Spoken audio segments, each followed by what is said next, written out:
So, hi, Army. So good to see you. Well, So, since we haven't ever met before, I quickly introduce myself. So, my name is Masha. I am a game designer at the Berlin based indie studio Machine Mensch, and I have the honor today to be part of the Devolution team and to make this little interview with you. And I would like to give over the introduction role to you so you can introduce yourself. all right. Thank you very much for the introduction role. Hello, I'm Arvi Teikari. I'm a Finnish indie game developer based in Helsinki, Finland, and yeah, I've made games for Oh, almost a couple of decades. I have this little dog with me right now. I'm looking after the dog, and it's being very cute. Yeah, that's not related to my games, but I made the game Baba Is You in 2019, and I'm a huge fan of jam games, and Baba Is You was also a jam game originally, which is cool in my opinion. So, yeah, that's really cool. And Baba is You is exactly the topic that we're here today because you gave us the permission to take all of Baba is You and to dissect it in its depth and look at the first versions until the last versions and to see what changed and what your development process was during our devolution thing.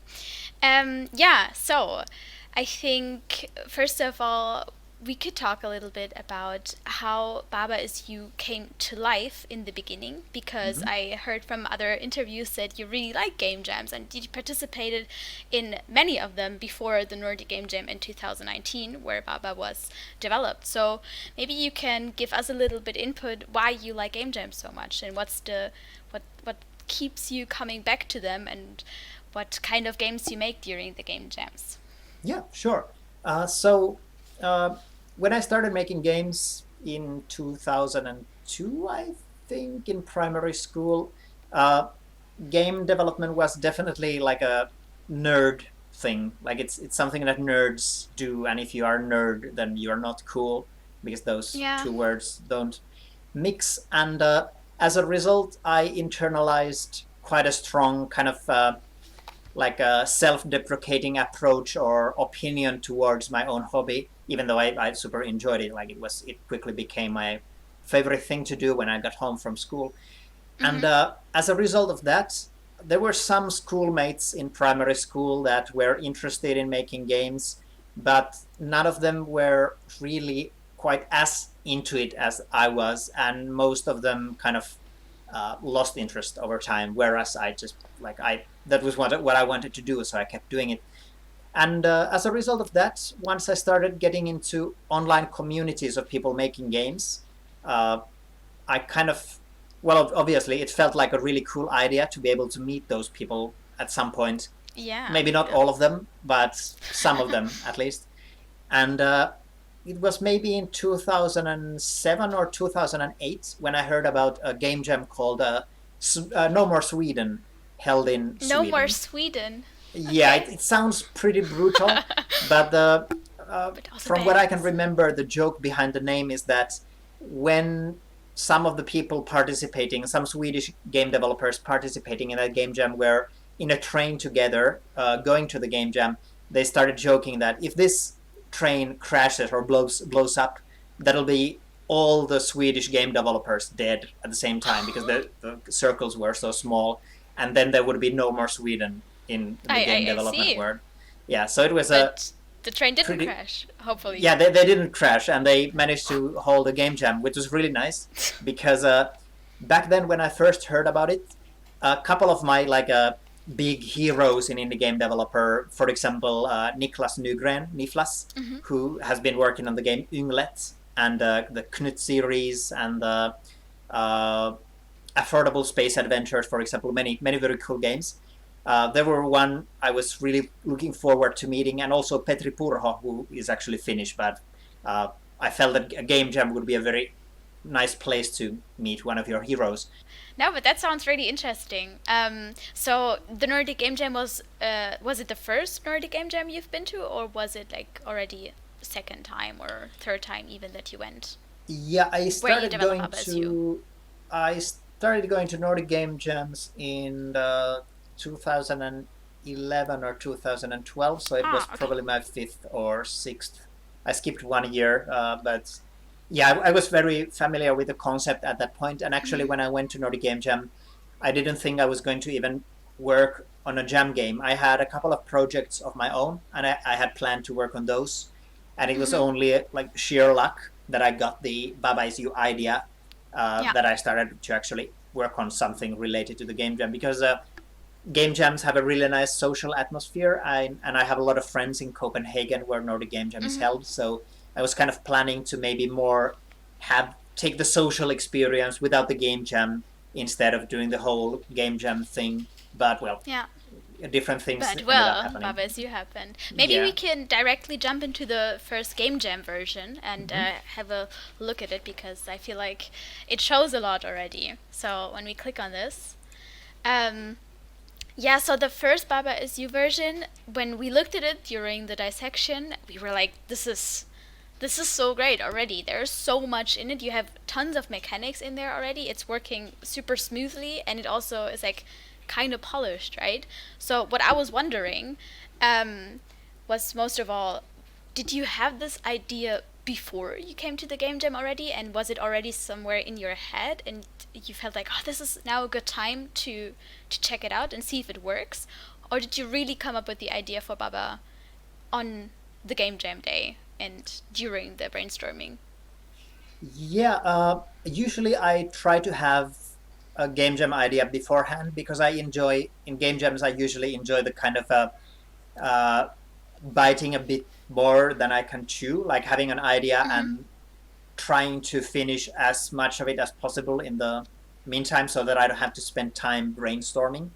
But with Yeah. Baba Is You, it because I went to the game jam with the idea that I wouldn't be making a game for the game jam. I Sure. didn't Yeah. have an idea for the game jam either. So Baba Is You's idea was came to me very suddenly as a result of me hearing the theme of the The game theme. jam. The theme that time, Nordic Game Jam doesn't require people to follow the theme very closely, but the theme was not there. Yeah. And the not there theme made me kind of think of how in logic you can have something, let's say X Mm-hmm. or happy, and you can reverse the meaning of that by saying not X or not happy. And that's Mm-hmm. this very vague logic idea did something in my head. I can't remember anymore. It's been 3 years. Uh, Yeah. I had been playing some other like block pushing games that Baba is uses as well. For example, Stephen's Sausage Roll and Yeah, I a wanted good, to ask if you played that. Yeah. yeah, yeah, and Snakebird and a good snowman is hard to build most recently or more Mm-hmm. recently. And those ideas kind of gave me the idea to make a block pushing game. And this Mm-hmm. not something idea kind of I don't know what the process was exactly, but I remember vaguely that the first mental image I had in my head was of a game where there would be a pool of lava. The lava is hot. There would be some blocks of ice. The ice is cold.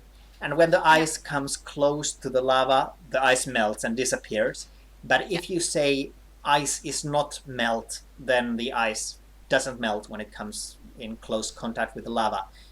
The idea changed a little bit even during the game jam, but that basic concept what kind of what I started with. And Yeah. I have to admit that I didn't find the idea very interesting. I thought it would be either really boring or clunky or very hard to implement, Mm-hmm. or that it would lead to very boring puzzles. Because previously, when I've tried to make puzzle games, I've often had certain problems with coming up with good puzzle ideas. So I was kind of expecting that this will Yeah. be another case like that, where the idea feels more interesting than it actually ends up being. But well, I'm Yeah. happy to have been wrong there. But that was my initial feeling.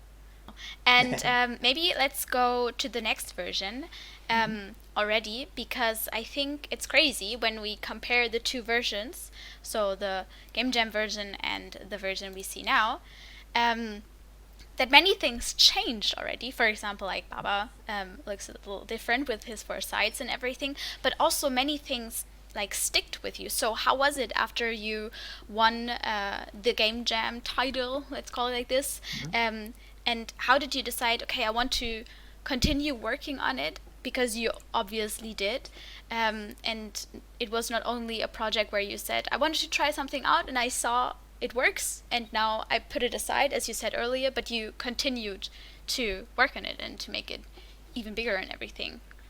So, Yeah. It was actually somewhat not that complicated, like a progress, but it had some twists and turns because, as I mentioned, I was kind of unconfident about the idea initially mm-hmm. after the game jam or during the game jam, and even after it, even after winning the game jam, technically, I felt that sometimes when you make a game for a game jam, the game can work really well in the context of the game jam, but then when you try to expand it into a full game, it doesn't really work. The idea is too specific, too kind of a one trick Mm-hmm. pony,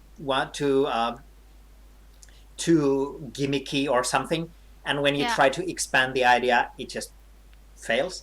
And with Baba Mm-hmm. Is You, a big problem, sorry, excuse me, a big problem I felt that I would face was that I wasn't sure. Well, as mentioned, I wasn't sure if the idea would lead to good puzzles. And Yeah. after the game jam, I was unsure what I should do with the game.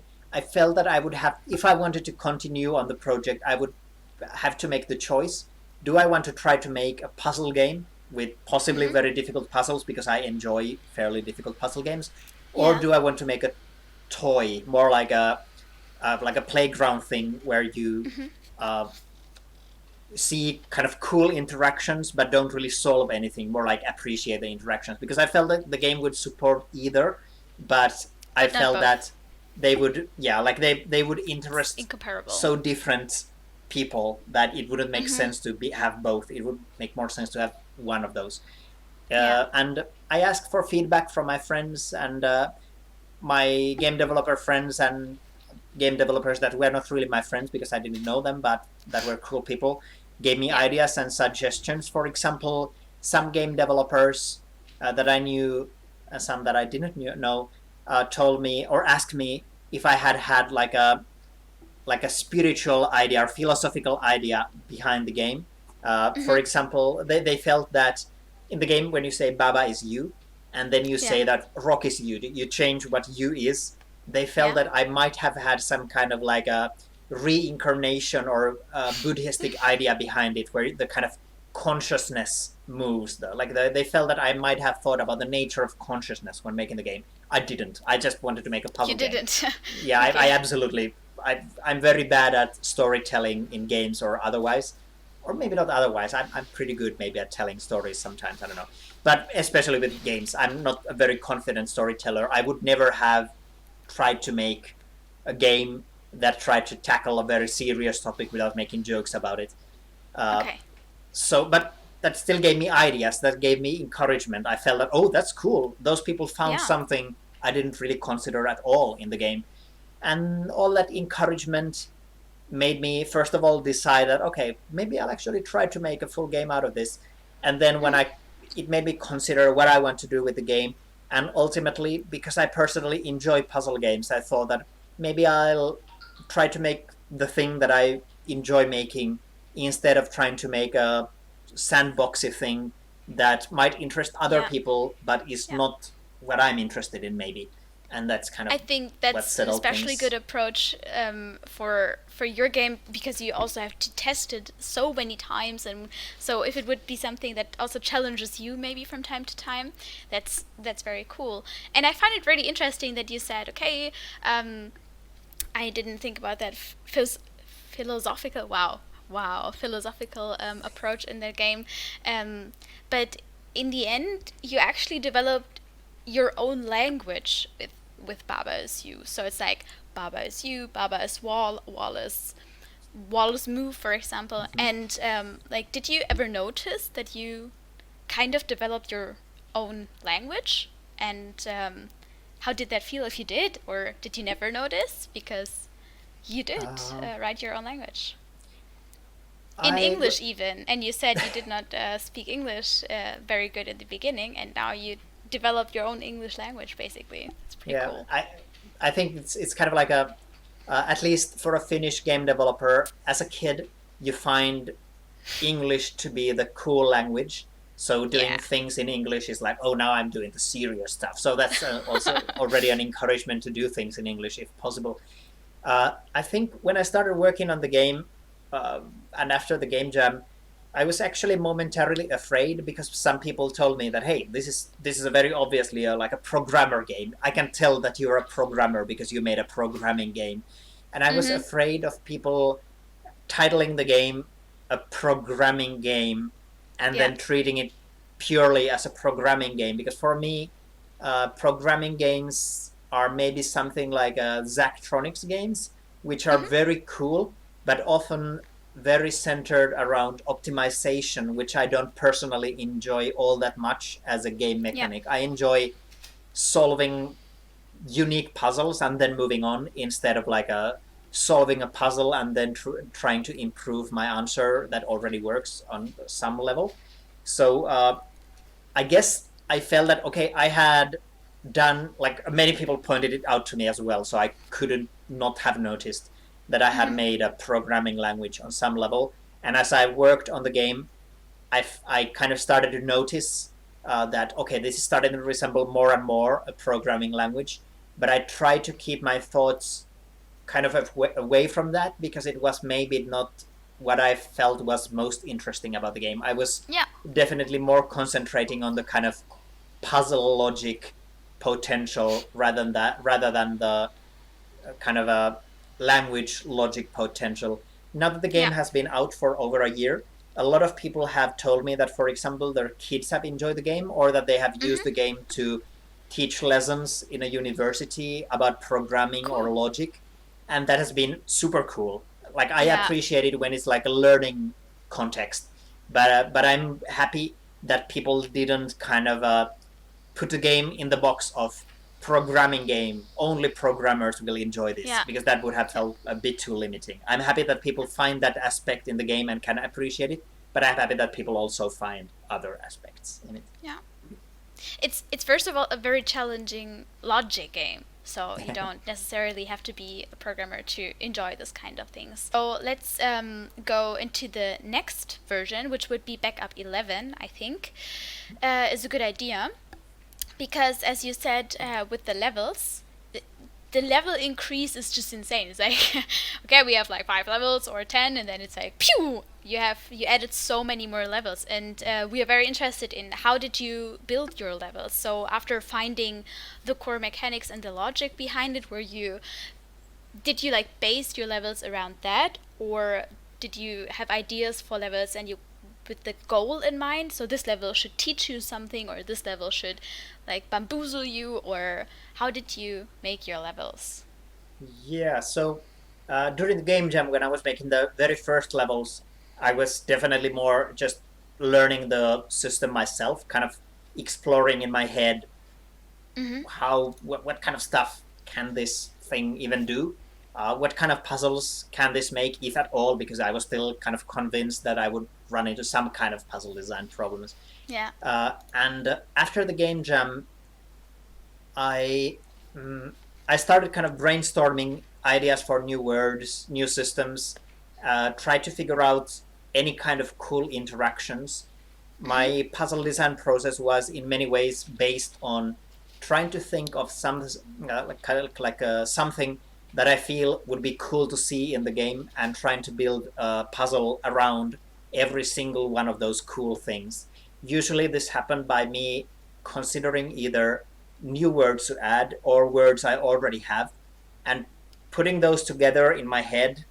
I somehow found it very hard to make plans on paper for Baba Is You, maybe because of the Yeah. words and all the text. But I usually in my head kind of put words together, or put a single word together with itself, or just considering the like block pushing logic and how it interacts with words, and trying to think like, is there something unobvious but cool and logically consistent that these words could do together or on their own? And Yeah. if I found an idea that felt that it would fulfill that goal, I tried to make a puzzle that requires using it. Also, obviously, I try to make a puzzle that teach the base mechanics. That is a Mm-hmm. very kind of a slow process of figuring out what are the things that players find confusing, what does the Yeah. game need to teach. Yeah. But even from the get-go, like the first level of the game stayed basically the same from the Yeah. first version From the to the game final jam to version. the. Yeah. Yeah, because it was a very simple level you can finish immediately, but that also lets you experiment with the idea. So it was a Mm-hmm. very, very obvious first level.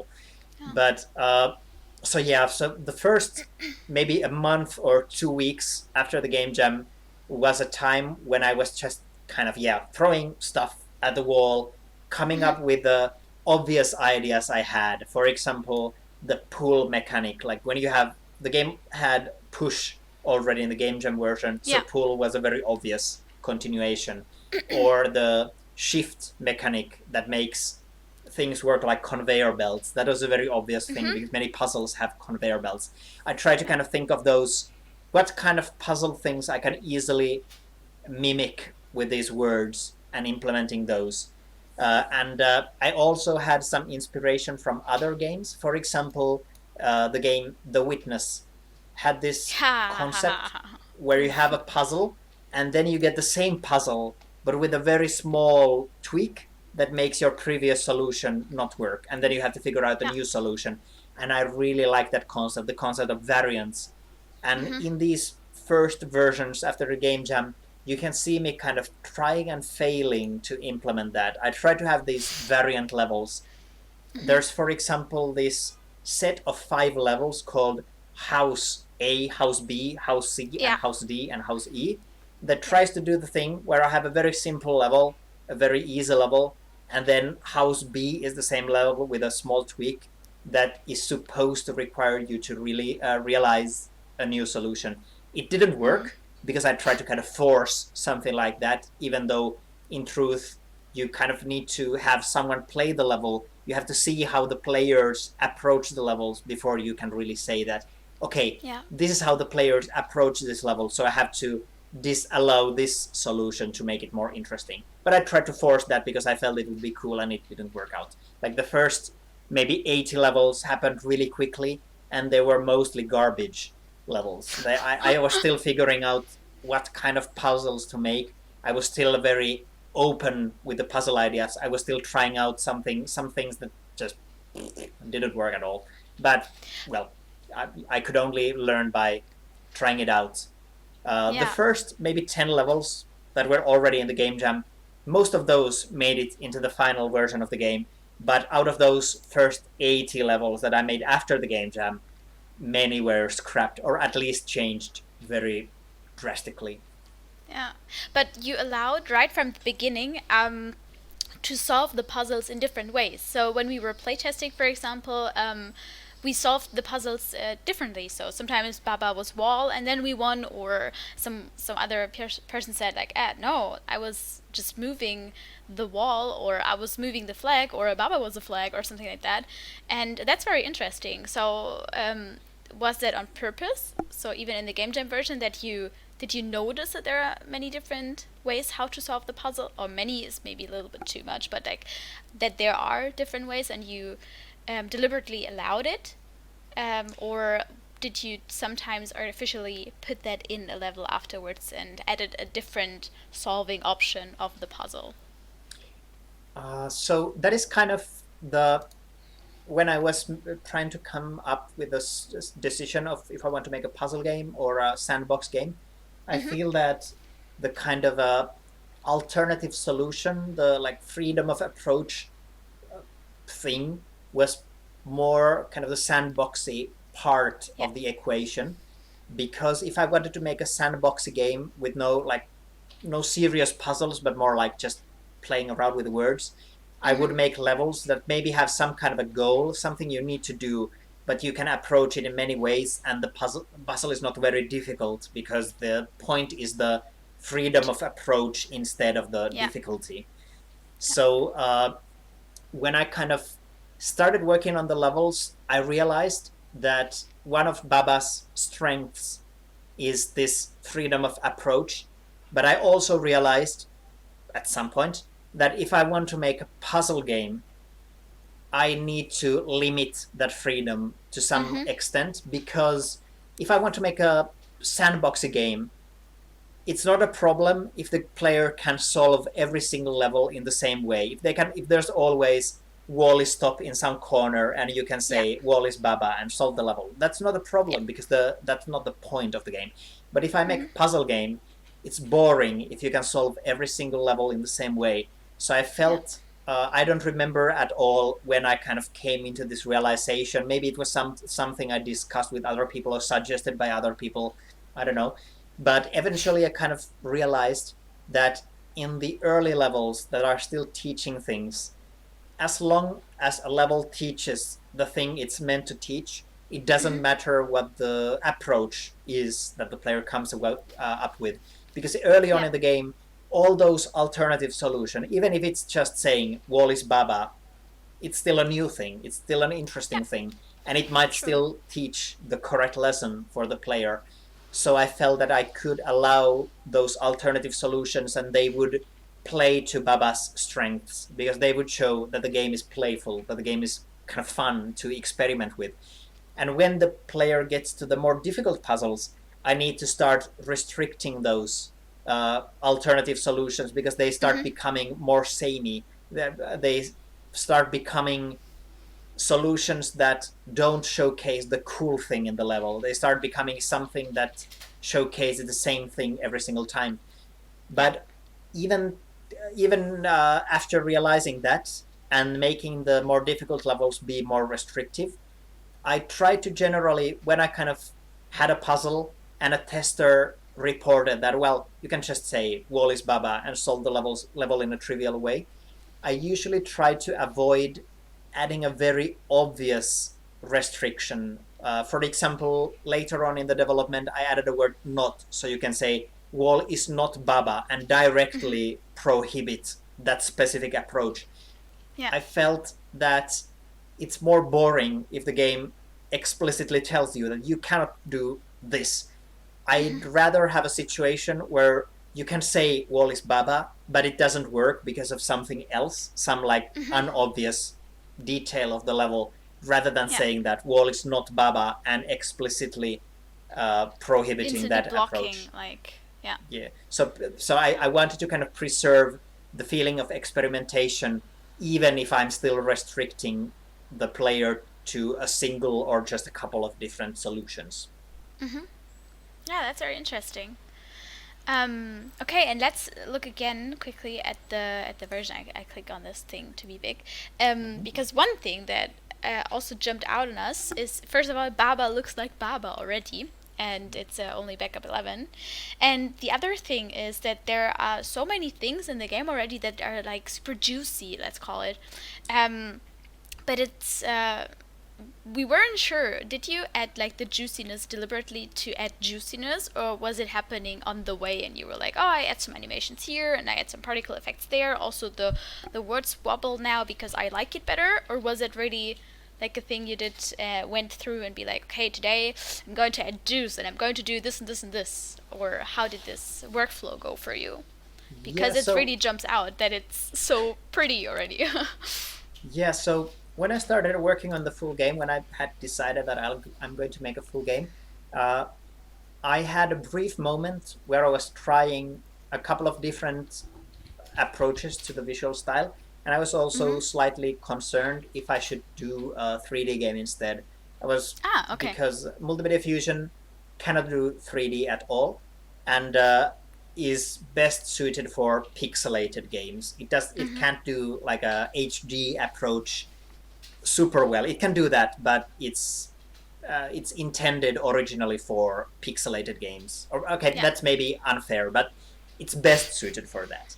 Yeah. And I knew that if I wanted to make the game on my own, it would be easiest if I picked a solution for the art and the audio that I can do myself, which Hmm. would mean that I can do it in Multimedia Fusion's own tools, which would mean that it would either have to be kind of limited HD or it would have to be pixelated. Uh, and I felt that when I noticed that Baba Is You as the idea has potential, I started thinking that maybe if I make it 3D, if I make it really nice looking, if I make it really kind of easy to sell and make the audio really high quality, maybe that increases the potential of the game to be a hit. Maybe I should Mm-hmm. do that as like a from a marketing perspective. But then I realized that if I do that, I would have to learn a new tool or pay someone else to do the things for myself. Sorry again. Uh, and well, that would go kind of against what I mentioned earlier of wanting to do things on my own, wanting to have Yeah. the kind of all the strings in my hand, wanting to have the responsibility to myself. And I debated it for a surprisingly short time. I thought it was like a month before I settled on something, but apparently it was only about 2 weeks after I settled on a solution. And Mm-hmm. ultimately, I decided, especially when I realized that the idea is very strong, I started feeling that, okay, maybe the idea is strong enough that even if the art style is maybe not the most sexy one, even if the audio is kind of minimalistic, even if Mm-hmm. I do those things on my own methods, maybe the idea is so good that doesn't matter, or it matters less. So Yeah. I started considering like what can I do with this that I can do it with my own style, uh, Mm-hmm. but so that I still try to keep it as kind of a stylistically cool as possible. Maybe let's go back to the level editor in the next version, which would be Backup 36. So many things changed already. For example, the map looks completely different now. You have an actual map, which is more like an environment instead of like only this grid thing. Um, and even from version 29 to this version 36, it changed art wise again. And I find it very interesting that you, for example, added this flower meta progression Mhm. mechanic, because when I was first playing it, I was like, what's flowers? What does it do? What's happening? So how did you go in the development of adding these meta things? Like, did you feel like, something is missing, and I want to restrict players from seeing all the levels at once, or like, why flowers, for example? How was your process there? Because it feels like most of the logic is already there, but you could keep going on developing the game itself, and then this is one of the things that you added rather late, for example. Yeah. Yeah, I think in the first post game jam version, there's there might be a way, or maybe it actually fell between versions that you took a look at. But uh, I realized, like from the get go, I realized that I want to have something that the player collects, just because, well, it's nice to have Mm-hmm. something that tells you kind of that you are progressing in the game. Like it's nice to have Yeah. it's nice to be able, first of all, to have levels that don't unlock always new levels. And if there are levels that don't unlock new levels, it's nice to have some kind of a prize, some a Yeah. reason to complete the level. And also, once I realized that I'm going to do these sub maps, Yeah. I felt that I would first of all, I would like to make it so that the player doesn't have to beat every single level in every single sub map, because it would feel a bit too restricting. I wanted to give the player as many levels to approach as possible, because it's Mm-hmm. more forgiving for the player, and also because I started realizing that many of the puzzles of the game are going to be very difficult, and I felt Yes. that the game can be a lot of fun also for players who are not interested in very difficult puzzles, more for people who want to see the kind of funny word action. And Mm-hmm. a game developer friend of mine, Alan Hazelden, who made games such as Cosmic Express and A Good Snowman is How to Build, I'm pretty sure that Alan suggested having a thing where you can access the final level of the game very early, and you as a result of that, you can kind of get to the ending very early. So if Yeah. you are not interested in the like extreme challenge of the final levels of the game, you can always just say that, okay, I'm not finding this fun anymore, I'll go beat the final level, I'm done with the game. And that's Mm-hmm. fine. You can feel the accomplishment of beating the game. You don't have to kind of give up at some point. And I Mm-hmm. really like that suggestion. So this idea of not requiring beating every single level in every sub area, but also not requiring beating every single level at all to beat the level, beat the game. Yeah. led to this idea of having two different collectibles. Uh, and the thing I was going to mention at first, there's one version where I was trying out, like, what would it be that we are collecting? And the first idea was triangles for some reason. I guess Yeah. I had a Yeah, more. there is a version where we have those triangles Okay, in the yeah, corner. yeah. Yeah. So yeah, my first idea was maybe that the game would be more abstract because the idea is pretty abstract, and Hmm. the game map in those first versions, as you saw, was very abstract. It was more a collection of levels rather than a level map as you are seeing right now. Hmm. So I thought that the things you are collecting might be triangles, and then they form stars or squares or something, and that those would be the collectibles. But then as I went forward, I I spent a lot of time kind of uh, trying to figure out what this meta. Like I felt that the game would also need to have some kind of a secret thing on top of these Yeah. collectibles that are not secret. They are like very explicit. I felt that it would be cooler. I like it when games have some kind of a secret element. So I Yeah. spent, I think, maybe a year or a year and a half thinking about like what kind of a secret element would the game have. And from a very early stage, I got some suggestions from game developer friends, and also I agreed with them. For example, Stephen Lavelle, who made Hmm. Stephen Sausage Roll, Sausage suggested that rolls. maybe having some kind of a secret sub map, like secret map you can get into. And I like that idea a lot, like a Hmm. minus world, as those are sometimes called because of Super Mario Bros. I Hmm. felt that I maybe wanted to have something like that, like something you do opens up a secret map, and that is like you get to a secret ending by doing that. I tried Yeah. many ideas, maybe like saying game is win, or saying you is you leads to some Hmm. kind of secret ending. Also, because of inspiration from The Witness, which spoiler alert has a secret ending. And Yeah. I had a lot of trouble with this because I felt at first that the game would be very abstract. I felt the game map would be very abstract, and it would be very hard to figure out what kind of an idea would work really well with that kind of an abstract map. And finally, when I thought of the word level, which started off as being something that just applies a rule to the level. You can say level is win, and then you just win the level.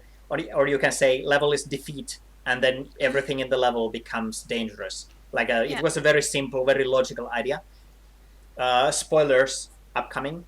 When I realized that when you say level is Baba, my initial thought was that, okay, when you say level is Baba, you just get a huge Baba in the middle of the level and you basically just fail the level. The level turns into a Baba and you can't do anything else. When I worked on that idea further, I realized that, wait a second, what if when you say level is Baba, you actually become a Baba in the world map and you can move that Baba around, and that led organically to the idea that maybe what if the world map is a level just like everything else? Maybe the world map Every is not other like a level. level selector. Maybe if it's a level in Yeah. itself. And that led by through like several hoops, which led to the kind of a simple world map you saw in the previous version, where the level or the map is made out of the same objects, these like uh, square shaped things, uh, which I felt didn't look very good, and ultimately led to this world map you are seeing right now, where the map is actually hand drawn because I felt I wanted to go away from the abstract approach. I wanted to make the game more organic in its look. And all these ideas, all these meta approaches eventually just culminated in this world map, which you're actually seeing right now, Hmm. which is kind of like a more organic or more concrete, more real life world map where you have levels that actually has rules in itself. You in the corner that is actually in secret is a level in itself. So this it took me a long time to figure out what to do, but in the end I feel that I kind of managed to figure out something pretty cool that improved the game in many ways, because I at this point I would be so sad if the game was a very abstract puzzle game where you just go from level to level and the level selector is just like level selector. You go from level A to level B, but instead you have this level map, and Baba kind of in some way exists in this world. And when Yeah. you change the rules, it actually changes the world instead of changing some programmer thing in the game. I'm really happy that I made this change, and it helped me with this meta aspect as well. So my explanation was very organic as well and kind of all over the place, but I hope I got the like idea across.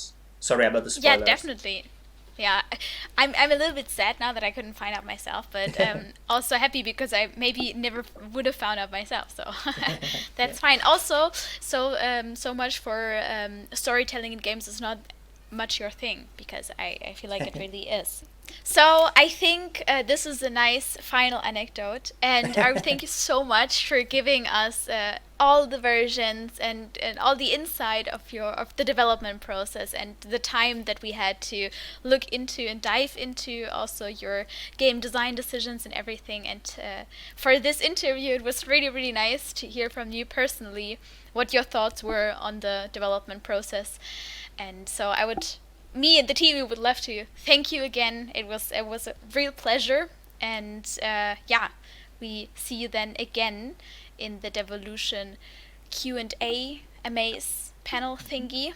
And yeah, so thanks a lot, and thanks Yeah. to Baba. And Thank you yes, very much for having me, and it thanks for was. considering Baba for this whole thing, and thanks for organizing all of this. Obviously, so it was a lot of fun to talk about this. Sorry about for me being so talkative, but it was a lot of fun to No, it's discuss awesome. things. That was really great. Like, we don't get that too often, so that was really Yeah. awesome.